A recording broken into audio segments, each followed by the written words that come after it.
Assalamualaikum warahmatullahi wabarakatuh. Halo semuanya, perkenalkan saya Khairil Adi Prabowo dengan NIM 240306026, mahasiswa program studi peternakan Fakultas Pertanian Universitas Sumatera Utara. Pada video kali ini saya akan menjelaskan beberapa proses-proses metabolisme protein. Proses yang pertama yaitu proses transaminasi. Proses ini adalah proses pemindahan gugus amino dari satu asam amino ke asam alpha-keto yang bertujuan untuk membentuk asam amino baru yang dibutuhkan oleh tubuh. Adapun bahan yang terlibat pada proses ini yaitu asam amino, contohnya glutamat, lalu ada asam alpha-keto, contohnya pirufat. Lalu enzim-enzim yang berperan ada aminotransferase, misalnya alanin aminotransferase, lalu koenzim piridoksal fosfat atau vitamin B6.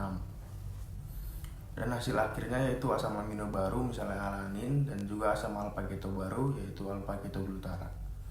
Lalu proses selanjutnya yaitu proses deaminasi oksidatif, yaitu proses penghilangan gugus asam amino dari asam amino, terutama glutamat dengan bantuan oksigen atau NAD+. Proses ini terjadi di hati. Bahan-bahan yang terlibat ada glutamat, ada NAD+ atau NADP+. Lalu enzim yang berperan pada proses ini yaitu glutamat dehidrogenase dan juga produk yang dihasilkan yaitu amonia atau NH3 dan juga alpha-ketoglutarate. Lalu selain deaminasi oksidatif ada deaminasi non-oksidatif, yaitu proses penghilangan gugus amino tanpa bantuan NAD+ atau oksigen, sesuai dengan namanya non-oksidatif. Bahan-bahan yang terlibat ada serin atau treonin, lalu enzim yang berperan ada serin dehidratase, ada treonin dehidratase, dan hasil akhirnya yaitu amonia dan juga senyawa alpha-keto, misalnya pirufat. Selanjutnya ada proses sintesis urea.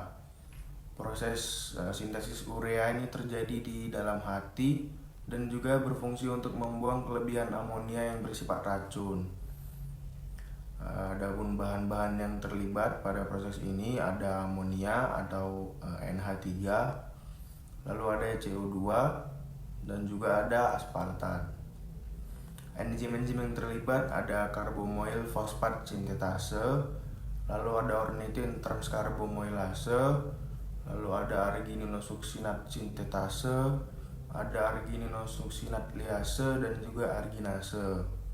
Hasil akhir dari proses ini adalah urea dan juga ornitin. Lalu ada proses sintesis asam amino.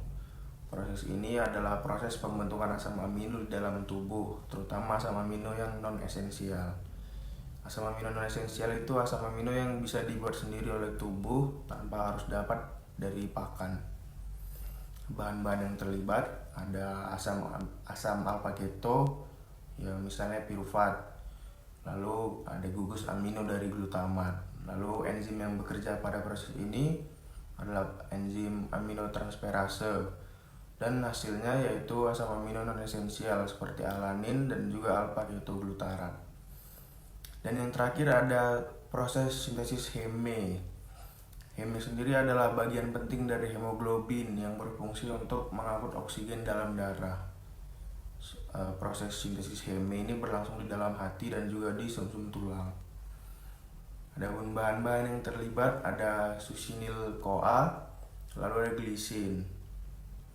Enzim utama di tahap awal ada ALA sintetase dan hasil akhirnya yaitu heme yang kemudian digabungkan dengan globin untuk membentuk hemoglobin. Sekian penjelasan saya mengenai proses-proses metabolisme protein. Apabila ada kesalahan dalam menjelaskan ataupun kekurangan, saya mohon maaf. Kepada Allah saya mohon ampun. Saya akhiri. Wassalamualaikum warahmatullahi wabarakatuh.